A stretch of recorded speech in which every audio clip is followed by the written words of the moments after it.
Donc on doit comprendre le sens du berger, du berger au-delà de la forme actuelle de la pastorale. Donc ne considérez pas, n'ayez pas en tête immédiatement les pasteurs qui sont dans les églises, qu'on appelle également les bergers, qui sont responsables des fidèles dans les églises. Non, nous voulons généraliser la compréhension de ce concept berger.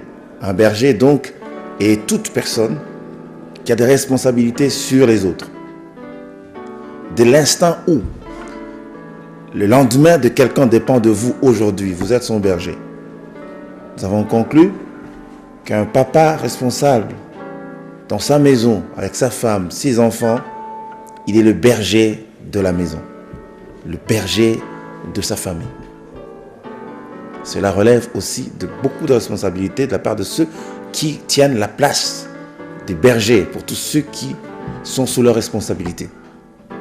On a étendu notre compréhension en prenant tous les cas possibles qui peuvent se présenter.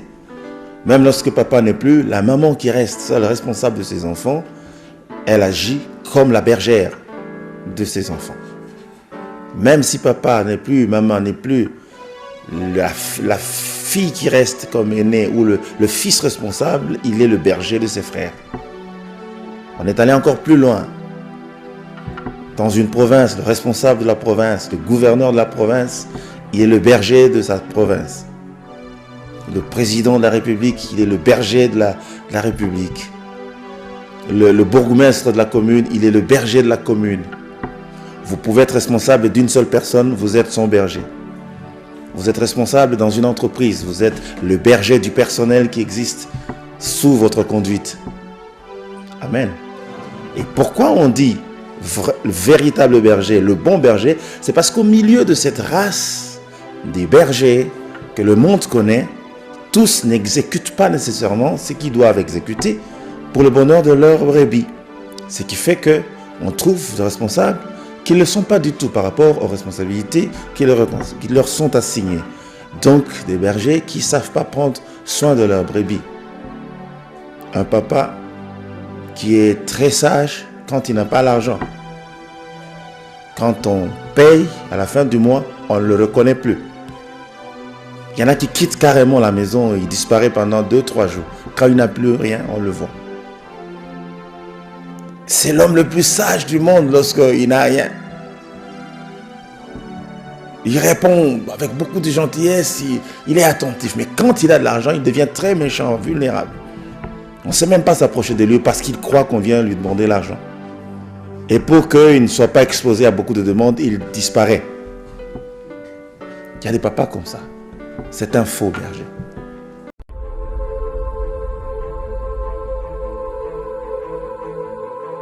Donc on doit comprendre le sens du berger, du berger au-delà de la forme actuelle de la pastorale. Donc ne considérez pas, n'ayez pas en tête immédiatement les pasteurs qui sont dans les églises, qu'on appelle également les bergers, qui sont responsables des fidèles dans les églises. Non, nous voulons généraliser la compréhension de ce concept berger. Un berger donc est toute personne qui a des responsabilités sur les autres. Dès l'instant où le lendemain de quelqu'un dépend de vous aujourd'hui, vous êtes son berger. Nous avons conclu qu'un papa responsable dans sa maison, avec sa femme, ses enfants, il est le berger de la maison, le berger de sa famille. Cela relève aussi de beaucoup de responsabilités de la part de ceux qui tiennent la place des bergers, pour tous ceux qui sont sous leur responsabilité. On a étendu notre compréhension en prenant tous les cas possibles qui peuvent se présenter. Même lorsque papa n'est plus, la maman qui reste seule responsable de ses enfants, elle agit comme la bergère de ses enfants. Même si papa n'est plus, maman n'est plus, la fille qui reste comme aînée ou le fils responsable, il est le berger de ses frères. On est allé encore plus loin. Dans une province, le responsable de la province, le gouverneur de la province, il est le berger de sa province.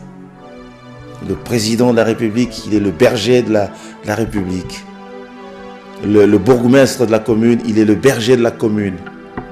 Vous pouvez être responsable d'une seule personne, vous êtes son berger.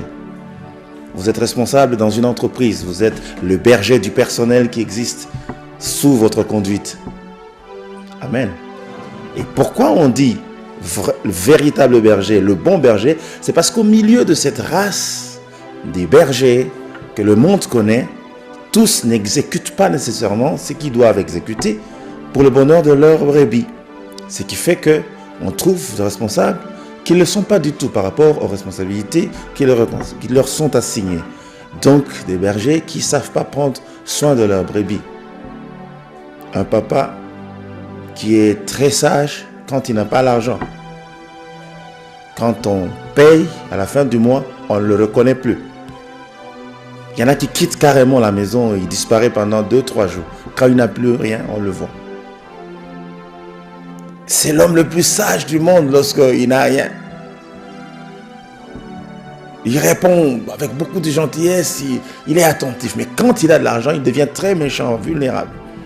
On ne sait même pas s'approcher de lui parce qu'il croit qu'on vient lui demander l'argent. Et pour qu'il ne soit pas exposé à beaucoup de demandes, il disparaît. Il y a des papas comme ça. C'est un faux berger. Qui quand même d'abord impression après avoir assisté à ce grand événement. Participer ou assister? Participer. Mais en fait, ce n'est pas un concert, c'est une réunion d'adoration. Je bénis le Seigneur pour la réponse des adorateurs. Ils sont venus et ensemble, on a vraiment célébré Dieu comme il voulait. Franchement, je suis comblé. C'était ma casse sur adoration. Hein? Alors, quelle signification peut ça exactement l'adoration? L'adoration, ça dépend de l'endroit où vous vous trouvez pour la définir. C'est une vie aussi, c'est aussi une exaltation, un culte qu'on rend à Dieu en reconnaissance à son amour. C'est la réponse c'est notre réponse à l'amour de Dieu qui nous parvient avec toute sa plénitude. On ne sait pas rendre à Dieu cet amour qu'en exaltant, en célébrant son nom. En plus, au-delà des déclarations de nos bouches, dans le culte, l'adoration, c'est une vie, une façon d'être qui plaît à Dieu. Quand on vit pour la gloire de Dieu, on vit pour plaire à Dieu, on mène une vie d'adorateur. Alors, on a évoqué également la piraterie, au cours il y a réunion d'adoration non, mais c'est dans l'entracte, pendant qu'on était là, je crois qu'on a évoqué ça parce que c'est quand même un point épineux. Ça dérange. Ça dérange de voir des personnes consciemment disposées à nuire. C'est diabolique. Je crois que je manque de mots. Mais avoir des choses telles qu'elles se passent là, je crois que c'est le diable en personne qui peut faire ça. Le diable en personne, mais il était votre producteur à l'époque. Non, je dis, il n'y a... Non, je dis qu'il n'y a que le diable qui peut pousser les hommes à faire des actes comme ça. C'est pas normal. Et je ne peux pas répondre à cette question parce que personnellement, je suis surpris de la façon dont il prend les choses. Je pense qu'il a fait un travail. On n'a pas piraté son travail. L'actuel producteur n'a pas repris le support que lui a présenté. Nous sommes libres d'interpréter nos chants quand nous voulons, où nous voulons, comme nous voulons. On n'a jamais vendu des cantiques. Ce sont les supports dans lesquels ces cantiques sont pressés qui sont vendus. Et ça, c'est son droit en tant que producteur d'en jouir comme il veut. Mais nous interdire de célébrer Dieu avec ces cantiques-là, je crois que c'est quand même trop fort. De sa part, je ne le conseille pas ça. Je préfère qu'il réfléchisse autrement. Est-ce que vous ne craignez pas que... Non, il n'y a pas de crainte. Non, il n'y a pas de crainte.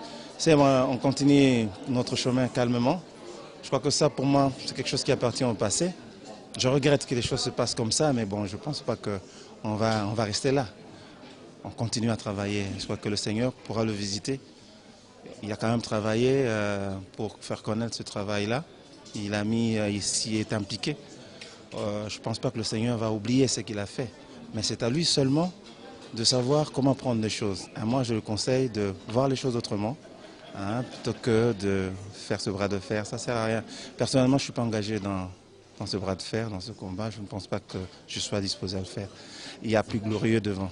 Il y a également des rumeurs qui ont couru par rapport à frère Atoms, que Bozaki Yakokabouana pratiquement. Bon, tu as parlé au nom des rumeurs. Vous savez, la rumeur ne construit pas. Si tu aurais donné la parole de Dieu, franche, je crois que j'aurais répondu à ça, mais une rumeur. Vous savez, une rumeur, c'est comme un vent.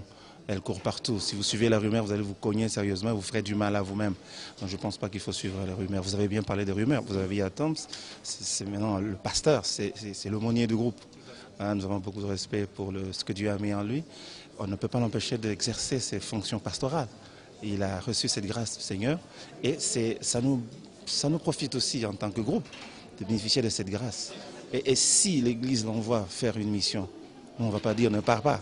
Ah non, non, là on va se lever contre le Seigneur. Mais non, le problème ne se pose pas, ce sont les rumeurs. Il n'y a jamais eu de problème. Et il n'y en aura jamais. Non, non, non, il n'y a jamais eu de problème. Mais je pense qu'il est là, vous pouvez lui poser des questions. C'est notre pasteur d'Angaël, hein, le premier pasteur que nous avons. Donc nous lui donnons beaucoup de respect et beaucoup de considération parce qu'il n'est plus seulement notre frère, mais aussi notre pasteur. On a revu encore vos anciens collègues, Alain Moulaja n'existe pas, c'est Franck. Non, ce sont des enfants avec qui on a travaillé. On est toujours ensemble. Voilà. Vous savez... Qu'est-ce que ça vous a personnellement fait de le revoir encore ensemble? Oh non, non, on se revoit toujours ensemble, mais bon, pas devant les caméras. C'est vous qui êtes surpris de nous voir ensemble. Mais qui a mené les tickets de cette production à l'église, comment on dit, Résurrection? C'est Franck. C'est Franck qui est allé vendre ça pour le compte de Gaël. Donc c'est pour dire qu'il n'y a pas de rumeur possible là-dessus. Ça va très bien. Ici, c'est simplement devant la caméra. Vous avez l'impression d'être surpris, mais nous vivons ensemble. Mais vous chantez pas quand même ensemble. On ne peut pas chanter dans la rue, on peut pas. Les concerts, ça n'existe pas pour nous. Nous sommes des adorateurs, ce sont des cultes. Je répète encore pour la deuxième fois, ce sont des cultes. On ne peut pas se rencontrer dans la rue. Cultes, vous ne chantez pas ensemble, non, parce qu'on ne se retrouve pas non plus dans tous les cultes. Non, écoutez, je ne pense pas que les choses doivent se faire dans un carré. Dieu est maître de toutes les circonstances. Aujourd'hui, il a permis à ce que ça se passe comme ça. On s'est retrouvés le dimanche passé aussi dans un culte. J'ai prêché, ils ont apporté l'adoration. On était ensemble, mais on n'a pas chanté. Aujourd'hui, Dieu dispose autrement. On a fait un petit morceau ensemble. Mais attends, la vie continue, on est toujours ensemble, on sera toujours ensemble. Hein? Merci infiniment. C'est moi qui vous remercie. Hein? Que le Seigneur vous bénisse. Je vous salue au nom de Jésus. Je suis précisément à Kinshasa. Naza responsable à Ophelina. Jésus est mon papa. Naye liboso na bino pour représenter bino bana o bozo mona na bilili pe ba difficulté tozanango. Na bandaki musala oh ça fait longtemps ya koboko la bana selon ainsi dit l'Éternel. Mais ba difficulté ezamingi difficulté ya loyer parce que tozo foutela et puis difficulté au foot la bana minerval pour to chute au bandaki to pesa qui avance mais tikali ndambo nazo banga ke bana oyo bakata classe bakoma nango na sukate. C'est pour cela Dieu m'a mis au cœur na lancé message oyo na batu nyonso ya motema malamu basunga bana oyo bozomona na bilili bana oyo bozomona na bilili ndambo na jeu na rond-point Ngaba ndambo Victoire ndambo Limité et puis ndambo l'état pesengai pona bande kolanga nyonso ba congolais bobi ba réalité nini to passer nango na mboka soki nga simple individu na ndimi kozwa bana oyo na bokola na ainsi dit l'Éternel. Ce qui l'État s'est décidé, tout le monde a sous fazer na zelate. C'est difficile, il y a aussi ngonga moko. C'est pour ça que lancé appel na bana nyoso nzambe pour na classe ya bana oyo, pour na loyer na bango, kolata pe kolia na bango. Na osenga na batu nyoso baza cœur sensible, pe bazana motema kosunga ba sunga biso pe ba salisa biso. Toza na commune ya Kalamu, quartier Kauka, référence ya monene tukangami na université Kimbangiste, avenue comme on a Marin, le numéro 16.